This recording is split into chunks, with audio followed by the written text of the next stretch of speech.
Si el testigo, si el agua penetró hasta la mitad, bueno, algo está mal con tu concreto y tienes que replantearlo. ¿Sí? Perfecto. Seguimos entonces. Importancia del curado. Mm, Hace un par de días estábamos hablando de este tema con un amigo y me decía, oye, Felipe, pero Lima es una ciudad tan húmeda, la temperatura ambiente siempre está baja, la humedad relativa aquí en Lima es casi del 90-80%. ¿Por qué tengo que curarlo? Y bueno, sí, la temperatura en Lima es, digamos, la humedad ambiente en Lima, más que la temperatura, la humedad ambiente en Lima es muy alta, pero no es suficiente. Entonces, tú puedes tener el mejor diseño de concreto, puedes haber tenido ahí la cantidad de, de cemento que hayas querido, haber cuidado tu relación agua-cemento, haber puesto aditivos, etcétera. Pero acuérdense que estamos construyendo, no estamos jugando a hacer cualquier cosa. Entonces, si tú preparas el mejor concreto, pero no lo curas adecuadamente, ese concreto se va a fisurar o se va a agrietar en el peor de los casos. ¿Correcto? Entonces, ¿de qué trata el curado? ¿No? ¿Por qué es importante el curado? Porque permite mantener las condiciones de humedad y de temperatura en el concreto que tú has vaciado. ¿Correcto? Entonces, en resumen, ¿qué es lo que hacen los curadores químicos? Los curadores químicos crean una especie de película o barrera sobre la superficie del concreto que evita que el agua de la mezcla se evapore. Eso es. Y así reemplaza el que tú tengas que estar echando agua tras agua tras agua cada cierto tiempo. Estoy seguro que todos los que hemos estado en obra hemos visto alguna vez que han curado con agua algún elemento, principalmente una losa. ¿Y qué pasa? Que el obrero que está curando el agua va a regar una vez en la mañana. De ahí vuelve a regar al mediodía. Vuelve a regar en la tarde y vuelve a regar antes de irse. 3 o 4 veces al día. Y la realidad es que si es una obra de mediana envergadura, tranquilamente se tira 1 hora en cada regada. ¿Por qué? Porque va a conectar la manguera, va a abrir el caño, va a regar a toda su paciencia y como tiene que inundar esto, lo va a hacer con todo gusto. Finalmente, si tú estás en verano, ese obrero regó la losa, para seguir con el ejemplo, 4 veces. Entonces, imagínate que se haya gastado 1 hora por cada vez que regó, ¿sí? Y la hora de un peón te está costando más o menos, costo empresa, alrededor de 15 soles, si no me equivoco. Quiere decir que tú te has gastado como director de la obra o como responsable del proyecto o como maestro a cargo, te has gastado 60 soles de peón regando tu losa, ¿correcto? Tú me dirás, oye Felipe, pero el agua es casi gratis acá. El agua sí, pero el costo de la mano de obra de ese trabajador no es para nada gratis. Y te estás gastando 60 soles todos los días, por lo menos una semana, en regar eso. ¿Sí? 60 por 7 te gastaste 420 soles de productividad solo regando. Mientras que con el curador químico, tú lo aplicas una sola vez. Crea una membrana y ya está. Eso es suficiente. ¿Cuánto te gastaste?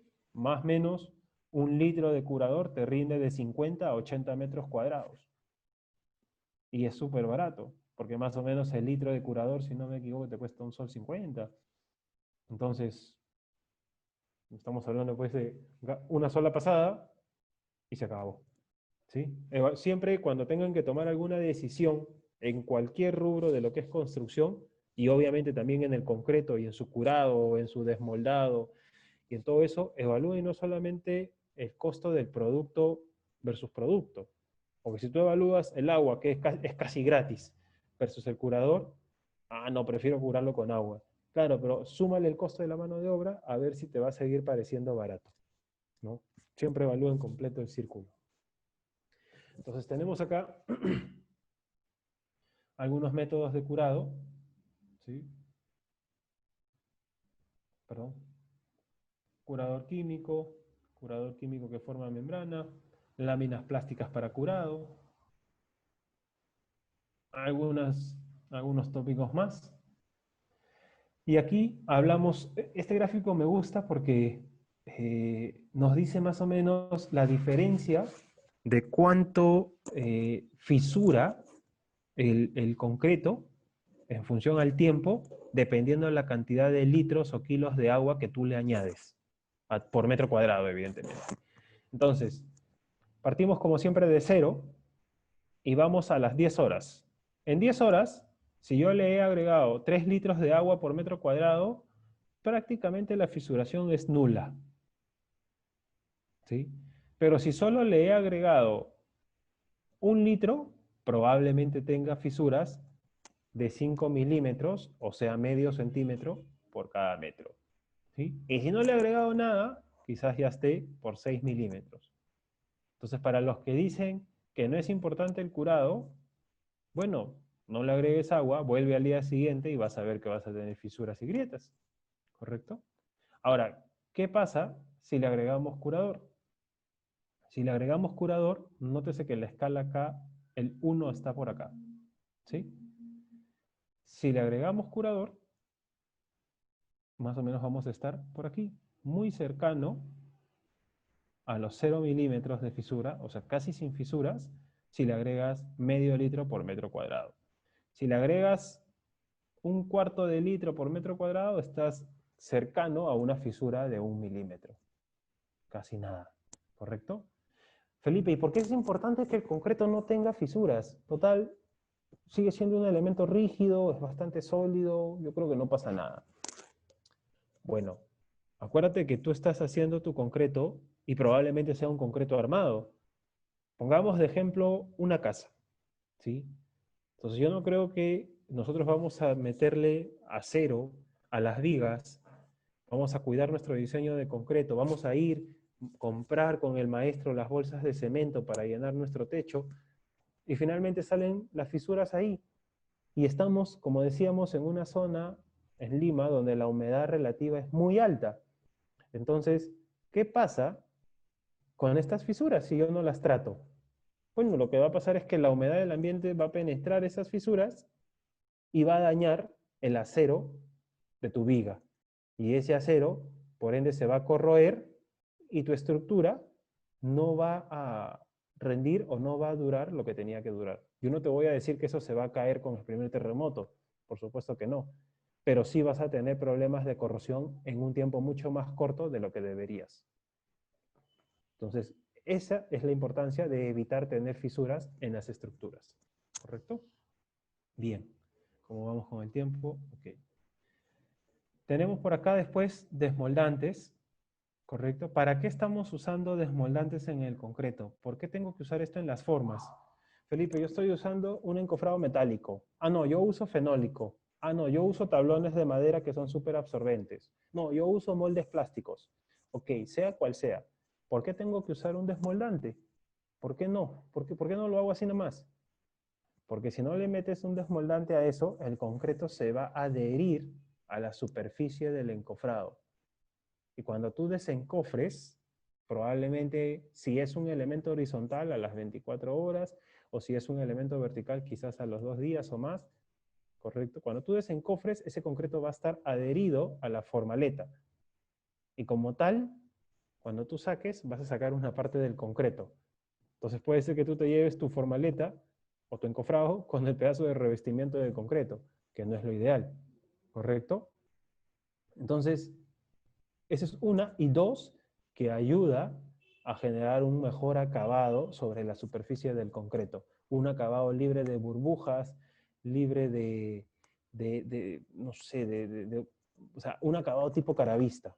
Te ayuda muchísimo más. Y es importantísimo, sobre todo en encofrados absorbentes. Ejemplo, tablones. ¿Correcto? Bien. ¿Cuánto te rinde más o menos un desmoldante? Más o menos 1 litro te alcanza para 5 metros cuadrados, por si acaso. ¿Sí? Ok, entonces, más o menos, bueno, la foto es un poco nítida, pero creo que sí se aprecia, ¿no? Aquí es sin un desmoldante adecuado o con un desmoldante básico y con un desmoldante correcto a la derecha. Entonces, evitas estos acabados. Importante es que tampoco le coloques demasiado desmoldante. Como todo, tiene su dosis. Si te vas muy por debajo, pues te va a salir esto. Y si te vas muy por arriba, también te va a salir un defecto. Entonces, para evitar esas carachitas en el concreto, la dosis exacta y con un buen producto. ¿Correcto? Bien. Bueno, esa es la primera parte. Son las 7:16. Esa es la primera parte del curso. Nos queda todavía por hacer la parte de introducción a fibras. Mauro, no sé Sí, si seguimos perfecto. de largo, tú me dices. Bueno, no, está bien, un pequeño break nada más para que tomes un poquito de agüita, tal vez. Eh, sí, gracias, gracias. Esta era la primera parte como habíamos coordinado. Ahora vamos a ingresar a una parte que es eh, ¿cuánto tiempo te tomará la introducción a fibras? Porque tenemos 7:16 tal vez para que hagan algunas consultas en este tema. Sí, yo creo que 20 minutos más que suficiente porque es solo una introducción. ¿Ya? ¿Te parece que entonces continúa y dejamos unos 10 minutos para responder algunas preguntas? Bien. Y de todas maneras van a entregarnos las preguntas a informes, te lo paso a tu correo y Ujú. igual le devolvemos las consultas. Por supuesto. Voy a cambiar la Entonces, pantalla entonces. sí, continúa.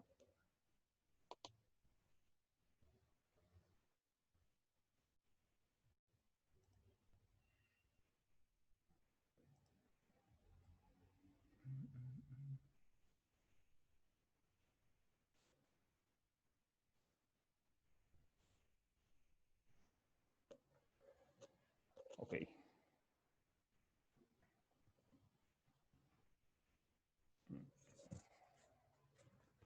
¿Me confirman si ven la presentación?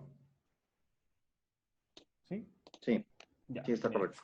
Ok, ok chicos, a ver, lo que vamos a ver ahorita es como que una introducción nada más al tema de fibras para concreto. En realidad el tema de fibras es muy amplio.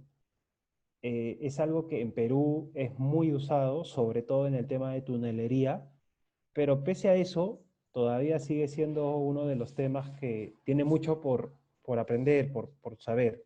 Nosotros aprendemos de esto todos los días.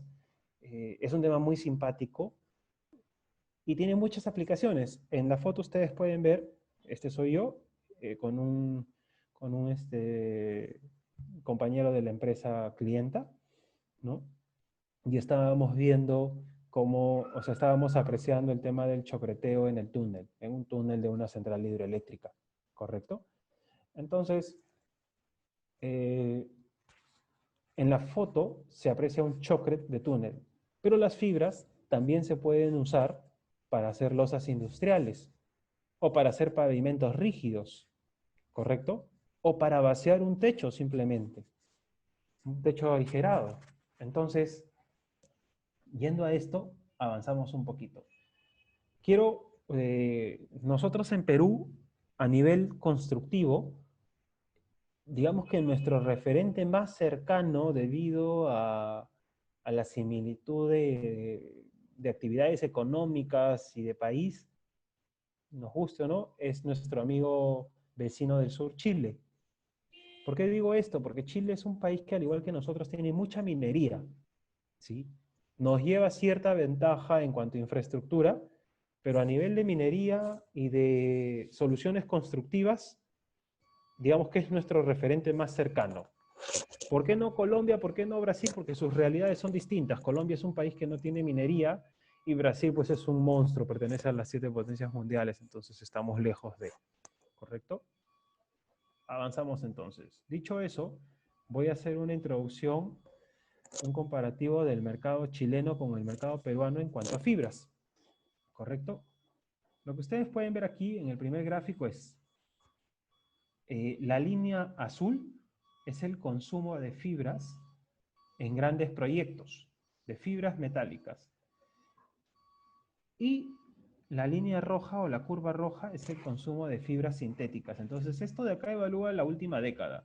Como ustedes pueden ver, a mediados del 2013, el consumo de fibra metálica respecto al de la sintética era mucho mayor. Pero ahora es 100% al revés. ¿Sí? Esto se ha invertido. Seguimos con otra. Como ustedes pueden ver en este otro gráfico, el consumo ha pasado de ser 88% de fibra metálica a ser 87% de fibra sintética, y esto es de hace 2 años. ¿Eh? O sea, ahora este dato es muy cercano o incluso más grande, ¿correcto? Se ha invertido la situación. ¿Cómo estamos en Perú? En Perú estamos más o menos algo así. 80% de fibra metálica, 20% de fibra sintética. Esa es nuestra realidad al día de hoy, ¿correcto? Pero la de nuestro vecino del sur es así, ¿sí? Entonces, tenemos acá lo mismo expresado en una torta: 13% fibra metálica, 87% fibra sintética. Principales aplicaciones: la parte roja es lo que es chocre para minería, túneles, y la parte azul es lo que es proyectos de ingeniería, entiéndase pavimentos industriales, entre otros. Y la parte verde son pavimentos rígidos, como la antigua Panamericana Sur, que está construida aquí, que abarca desde Villa El Salvador hasta parte del Lurín, ¿correcto? Y hay una pequeña parte que es elementos prefabricados y otros segmentos. Más o menos ese es el mercado de fibras en nuestro amigo chileno, ¿sí? Entonces, ¿cómo estamos en Perú? En Perú, alrededor de 14.000 toneladas por año son importadas a nuestro país. De esas 14.000 toneladas, estoy redondeando la cifra por si acaso, de esas 14.000 toneladas, más o menos 1.1800 toneladas son de fibra sintética. Quiere decir que es más o menos el 13%. Por eso les decía que íbamos más o menos 80-20, 87, 85-15. ¿Sí? Y el resto es en fibra metálica. Pero eso es en toneladas. Si ustedes ven la otra columna, en dinero, más o menos 40% del dinero de fibras es sintética y 60% es metálica. Entonces tú me dirás, oye Felipe, acá hay algo que no concuerda. Esto de acá es muchísimo más que 60-40. Lo que pasa es que donde entran 15 o 20 kilos de fibra metálica, entran 4 o 5 de fibra sintética. Las proporciones por cubo son diferentes y es por eso que esto varía. ¿Sí? Esto es más o menos el mercado peruano en números. Entonces aquí tenemos algunos tipos de fibra. En general tenemos dos tipos como categoría: microfibras y macrofibras, ¿correcto? Esas son por tipos, o sea, por categoría, por así decirlo. ¿Cuándo es una fibra micro y cuándo es una fibra macro? Bueno, la norma nos dice que depende mucho de su diámetro, ¿sí? Si la fibra, y lo tenemos por aquí, vamos por acá. Si la fibra excede el 0.3 milímetros de diámetro, estamos hablando de una fibra macro, ¿sí? Si la fibra está por debajo de los 0.3, estamos hablando de una fibra micro. Quiere decir que, Felipe, ¿yo puedo tener una microfibra que mida 5 centímetros? Sí, sí puedes. Oye, ¿puedo tener una macrofibra que mida 2 centímetros? Sí, sí puedes. Pero de nada te va a servir una microfibra de 5 porque es muy larga y se te va, al contrario, te va a entorpecer el concreto. ¿Sí? Entonces, ese es el tipo de, digamos, la categoría por dimensiones. Sin embargo, también tenemos fibras por composiciones. Aquí en este PPT solamente vamos a hablar de fibras metálicas y fibras sintéticas. Pero en el mercado también existen fibra de carbono, eh, fibra de vidrio, fibra natural. Tengo un amigo que hizo perdón, que hizo su tesis de la universidad en pregrado de concreto reforzado con plumas de pollo, ¿no? Y funcionó. O sea, hubo una diferencia. Claro, tú me vas a decir, oye Felipe, pero la pluma es un elemento orgánico y a la larga te va a perjudicar el concreto. Seguro que sí, pero ese es otro tema. Funcionó. Otro ejemplo de fibra natural, el adobe que lleva paja en su composición. Es una fibra natural, ¿correcto? Pero, por ejemplo, los más usados son la fibra metálica y la sintética.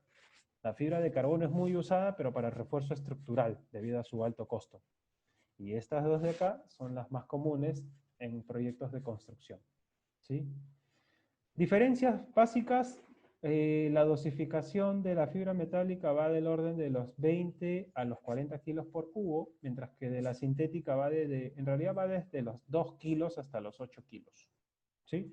Mientras que la microfibra sintética va desde los 600 gramos hasta los 2 kilos por cubo.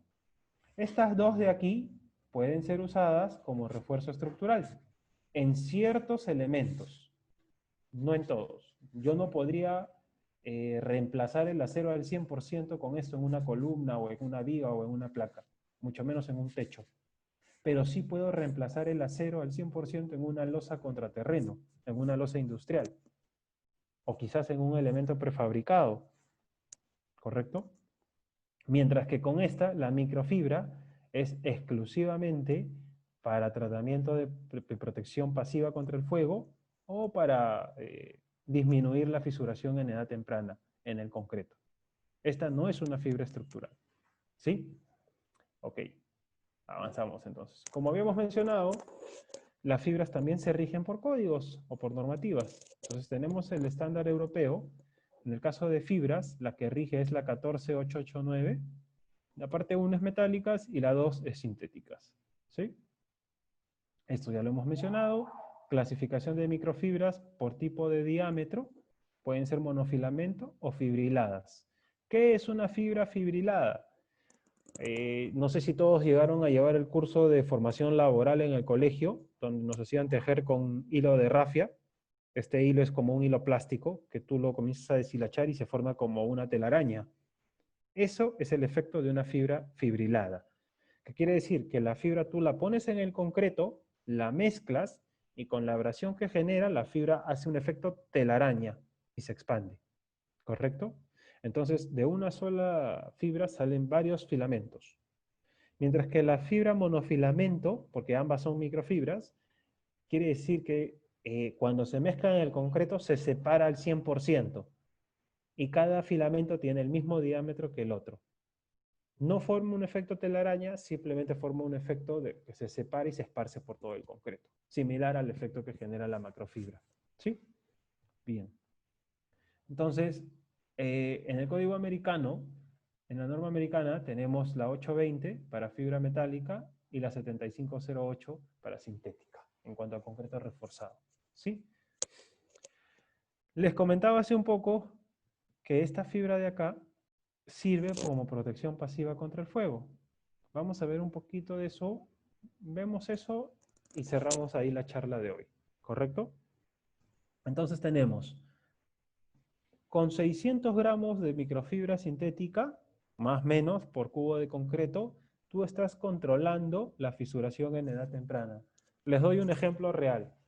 En el año 2010 o 2011 me tocó construir algo de 350 casas de playa en uno de los condominios, estos condominios Asia Azul, Asia Bonita, en Asia, en el kilómetro 108 de Zarapampa, Cañete. Y en ese proyecto se usaba un encofrado tipo Forza. ¿Qué quiere decir este encofrado? Que es muro y techo a la vez. ¿Ok? Entonces todos los días nosotros vaciábamos 8 lotes, muro y techo por vez. Primer piso, segundo piso. Primer piso, segundo, tercer piso. Pero ¿qué pasaba?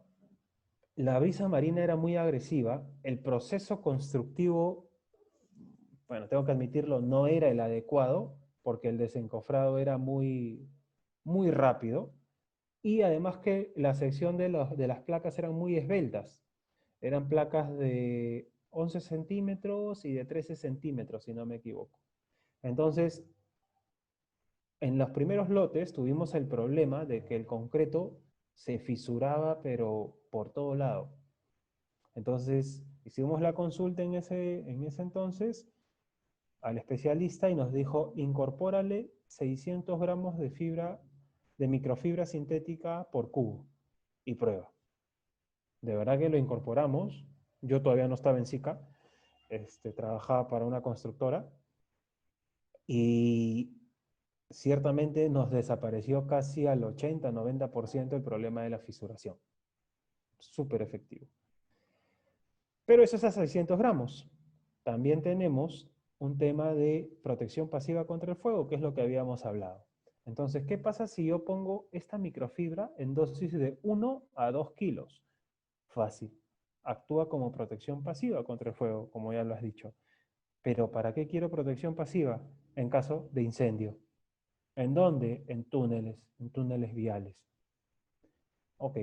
Y si te coloco macrofibra, bueno, si tú colocas macrofibra sintética en dosis de 2 a 8 kilos, te aumenta la ductilidad en el concreto, la energía absorbida, si en el caso de un panel para shotcrete o un concreto para shotcrete también te aumenta. Y finalmente es una macrofibra de uso estructural que podría reemplazar el acero en ciertos elementos. ¿Correcto? Entonces, por aquí tenemos un ejemplo muy sencillo que lo que nos dice es el concreto reforzado con fibras o fibro reforzado es un sistema. Yo puedo tener el mejor diseño de concreto, pero si la fibra es mala, pues el resultado va a ser malo. O puedo tener la mejor fibra del mercado, pero con un concreto pobre, pues me va a salir un resultado pobre.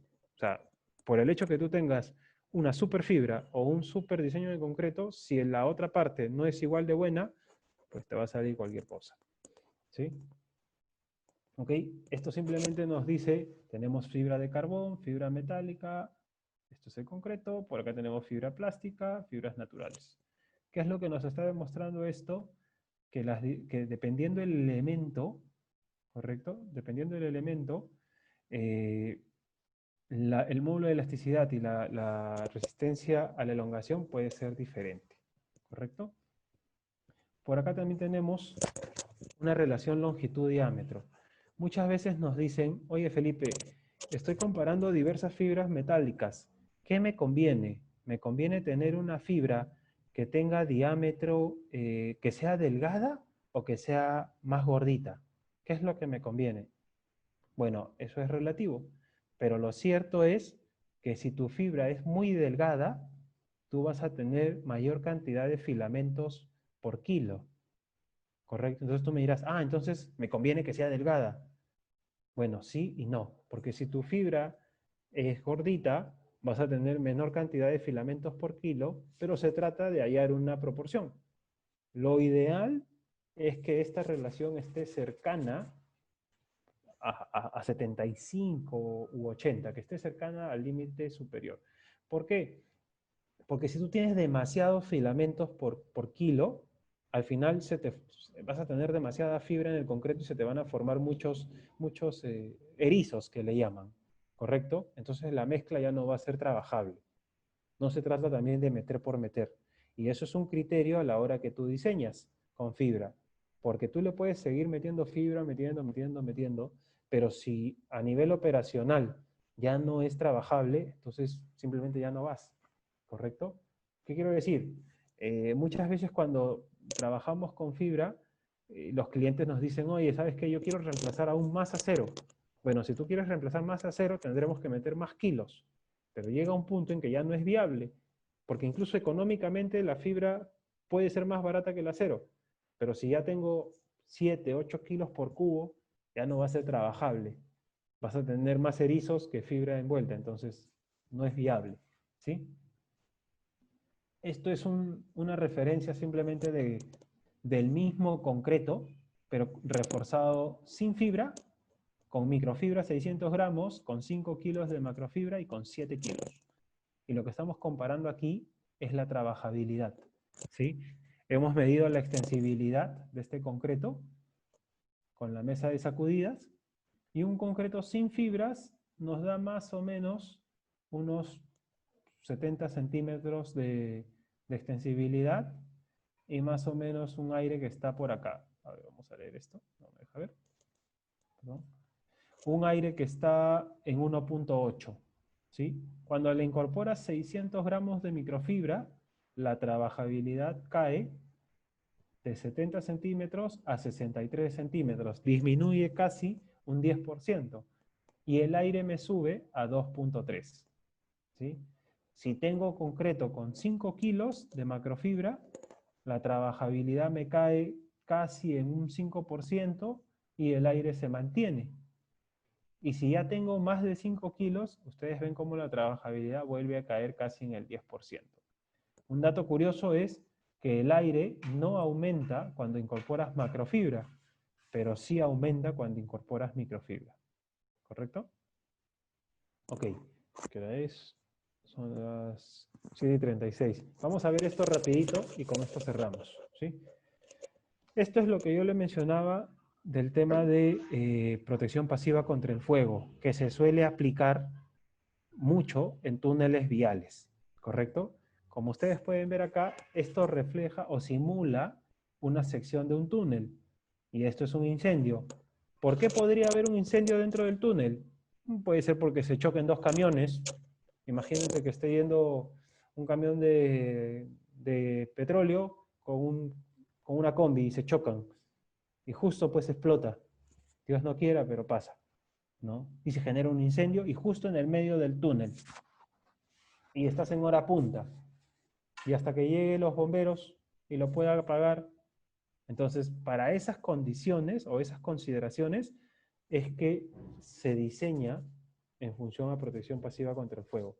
Evidentemente esto obedece muchos códigos y normativas que no son materia de estudio en este momento, pero para dar una referencia, eh, se diseña, o sea, el tiempo que va a resistir y la temperatura que debe resistir se diseña en función a la longitud del túnel, al número de carriles, al tipo de tráfico que va a tener, a la distancia al punto más cercano de agua, etcétera. ¿Correcto? Son muchos factores. No quiere decir que un túnel de 300 metros va a tener la misma protección que un túnel de 1 kilómetro. No. ¿Correcto? Entonces vamos avanzando. Esto de acá representa el aire, el agua atrapada dentro del concreto, porque siempre queda una pequeña porción de agua atrapada dentro del concreto. Entonces de pronto aparece un incendio, como dicen, fuego salvaje aparece y comienza a calentar el concreto. ¿Sí? Entonces esta agua, ¿qué va a hacer? Va a buscar evaporarse. Busca evaporarse y finalmente en el proceso de evaporación, ¿qué es lo que termina haciendo? Termina fisurando ese concreto. Y una vez que lo fisura, ese concreto se raja y se cae. ¿Sí? Eso se conoce como el efecto de Spalling. Esto de acá es el mismo concreto, pero con microfibras. ¿Sí? Entonces, otra vez, fuego salvaje aparece, comienza a dañar el concreto y el agua va a buscar evaporarse. Pero lo primero que se va a evaporar o que va a desaparecer es la microfibra. La microfibra está diseñada para desaparecer a una temperatura de 163 grados centígrados. ¿Sí? Entonces, a esa temperatura simplemente se desvanece esta microfibra y genera poros capilares por donde defuga ese vapor de agua. ¿Correcto? De tal forma que sí, el concreto se ha dañado, por supuesto que sí, pero no va a colapsar.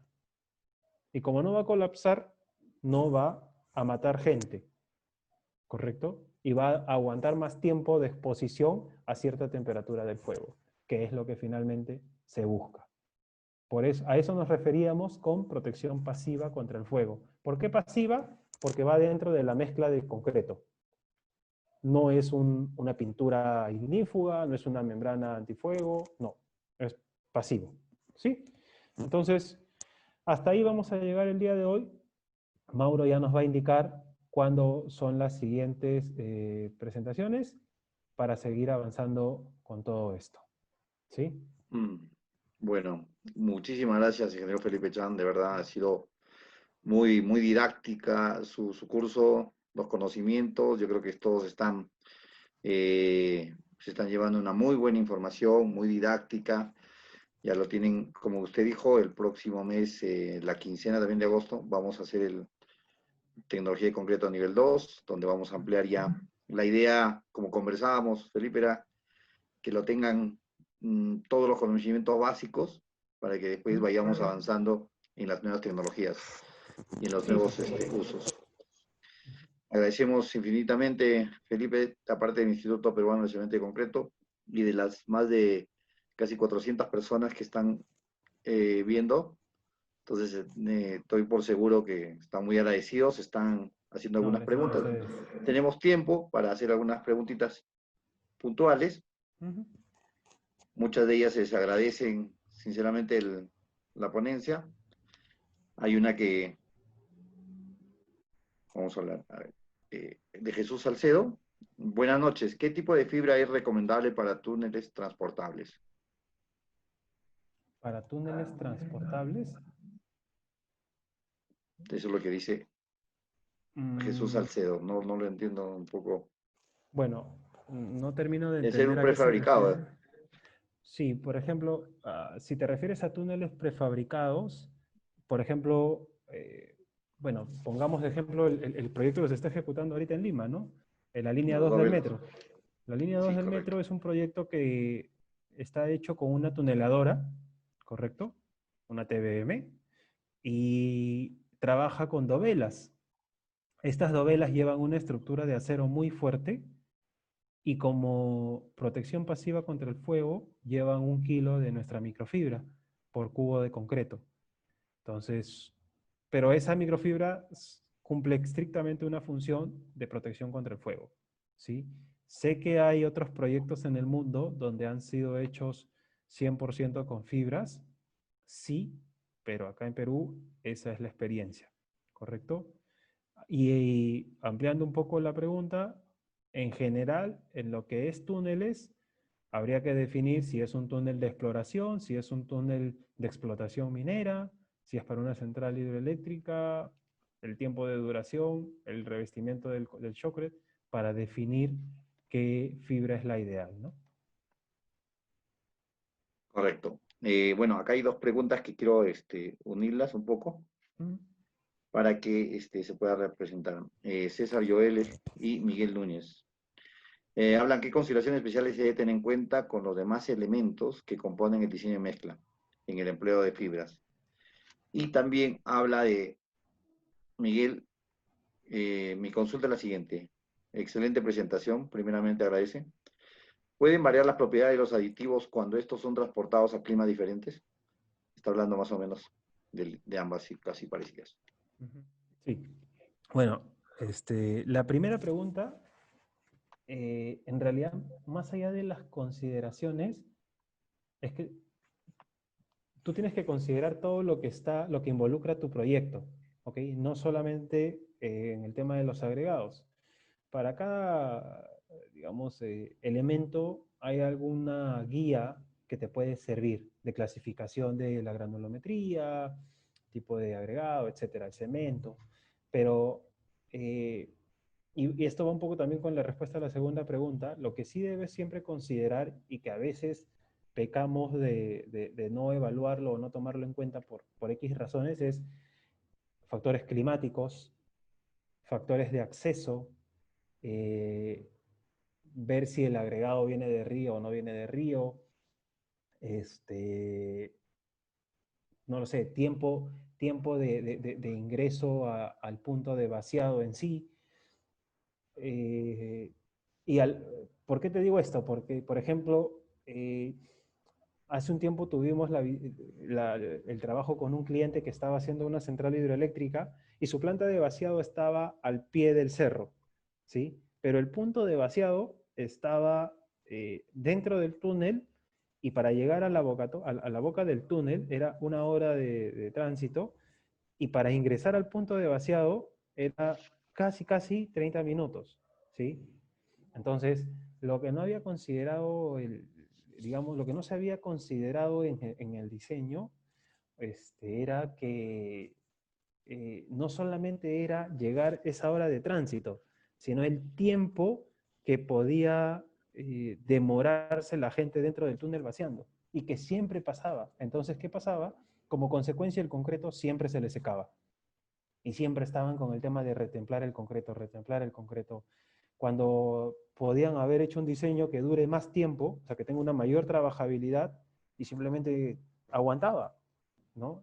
O simplemente calculabas mejor cuando pedías el concreto y llegaba justo para vaciar, ¿no? O sea, son consideraciones que tienes que tener. Y la segunda pregunta era, ¿Qué pasa si muevo de una zona a otra? Bueno, hemos visto que han movido el agregado, sobre todo de un punto a otro, pero son distancias cortas, son distancias como de 10, 20 kilómetros, porque a no ser que sea en la selva, ¿no? En Iquitos, por ejemplo, no hay, se construye con pura arena blanca, pues, ¿no? Llevas por barcaza, pero en condiciones normales, tú trasladas a lo más el agregado 20 kilómetros, logísticamente ya no te es rentable si lo trasladas más. Entonces, lo único que terminarías moviendo es el cemento, pero el clima, digamos, en ese radio no es tan, tan diferente. Lo que sí habría que entender es que el agregado de una zona, por ejemplo, tú tienes dos canteras, una cantera que está en el punto 1 y a 40 kilómetros tienes otra cantera. El agregado de una cantera respecto a la otra va a ser muy diferente y eso te puede cambiar completamente el diseño, ¿no? Entonces, sí tendrías que evaluar todo eso a la hora de hacer tu diseño de mezcla inicial, ¿no? Perfecto, Felipe. Bueno, hay bastantes preguntas. Hay una de Angelo, esa la vamos a pasar a tu correo porque ¿Ya? es amplia ¿Ya? y muy buena pregunta, pero acá hay una que sí, todo el mundo creo que se hace, de Neighbor Castañeda, me parece. Ingeniero Felipe, muy buenas noches. Primero en felicitar por la excelente exposición. Mi Gracias. consulta es, ¿después de qué tiempo es la correcta aplicación del curador? Ya, bueno, en realidad esa es una pregunta que siempre la hacen y es difícil de responder porque no hay un tiempo exacto. Lo que nos dicen es, o el concepto es, apenas empiece a fraguar el concreto. No, pero eso es muy relativo. Entonces, una norma práctica que nosotros adoptábamos cuando estábamos en obra era eh, cuando el concreto empiece a perder el brillo, ¿no? ¿El brillo qué es? Finalmente el brillo es el agua de la mezcla, ¿no? Entonces, cuando el concreto empieza a perder ese brillo, que más o menos son, dependiendo del clima, para temperatura Lima son más o menos 3 horas, eh, ya podrías ir aplicando el curador, ¿no? Perfecto. Bueno, con una última pregunta para que ya, de Víctor Vázquez. Las demás, te agradecen y también estaban hablando un poco del curador y el tiempo. Buenas noches, agradecido por el curso de tecnología de concreto. A continuación presento mis consultas al ingeniero Felipe Chan sobre el tema de aditivos. Uno, ¿se puede considerar a un aditivo espumante como un aditivo incorporador de aire? Esa es la primera pregunta. Hizo tres. La dos es, ¿cuál es la manera adecuada de aplicar el aditivo espumante? Y la tres, ¿se puede tener una mezcla con más de un aditivo? Ya. Si bien es cierto, el aditivo espumante te incorpora aire, pero no es considerado un aditivo incorporado de aire. Tiene otra categoría. Este, dos, la manera ideal de meter los aditivos, tanto espumantes como no, yo lo hago incorporando un poquito en el agua, ¿no? Normalmente siempre se agrega una parte del agua, sobre todo cuando estás haciendo tu diseño de mezcla, ¿no? Agregas una parte, retienes aditivo, vas probando y lo vas incorporando, pero sí, es con el agua, ¿no? Al menos para el espumante, ¿sí? Y sí se puede incorporar 2, 3 aditivos en un solo diseño. Evidentemente tienen que ser compatibles, y no hablo ni siquiera de marcas o de bases químicas, sino, por ejemplo, si tú le estás metiendo un retardante, no vas a pensar en meterle pues un acelerante a la vez, ¿no? O sea, estás como que cruzando. Le puedes meter, por ejemplo, un incorporador de aire, le puedes meter un acelerante de fragua o un acelerante de resistencia y a la vez quizás por ahí, no sé, algún aditivo para bajar la permeabilidad del concreto, ¿no? Cosas así, ¿sí? Sí es cierto que hay aditivos eh, que por su base química se cruzan, pero son muy pocos casos. Ok. Bueno, ingeniero Felipe, hay, ¿verdad? Bastantes preguntas.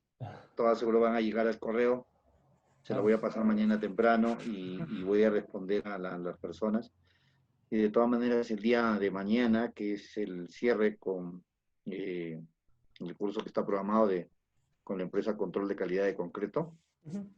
vamos a entregar un link donde puedan descargar los videos de ayer y de hoy en el canal de Ujú, YouTube del instituto, ujú. para que lo puedan revisar y tener el material. También ahí vamos a hacer vamos a acumular todas las preguntas de los días, entonces van a estar para que todos lo puedan consultar.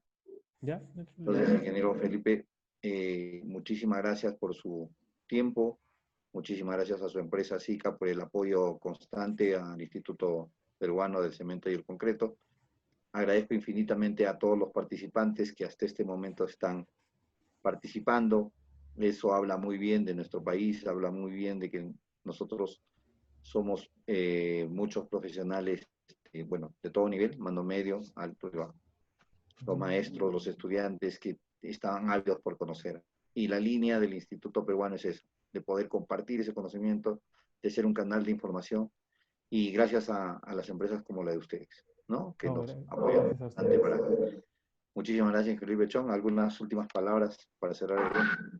Sí, agradecer a todos por la participación. En realidad, encantado de poder estar aquí con ustedes. Gracias, Mauro, por la invitación una vez más. Y nada, o sea, solo mencionar que en SICA como tal, una de las políticas de la empresa es la difusión de tecnología y conocimiento. Entonces, yo sé muy poquito en realidad de todo lo que es concreto, pero supongo que los demás ponentes también pondrán su granito y al final todos vamos aprendiendo de todos y esa es la idea, ¿no? Hacer que los profesionales que estamos involucrados en la industria de la construcción conozcamos un poco más y podamos tener mejores decisiones, ¿no? A eso se trata.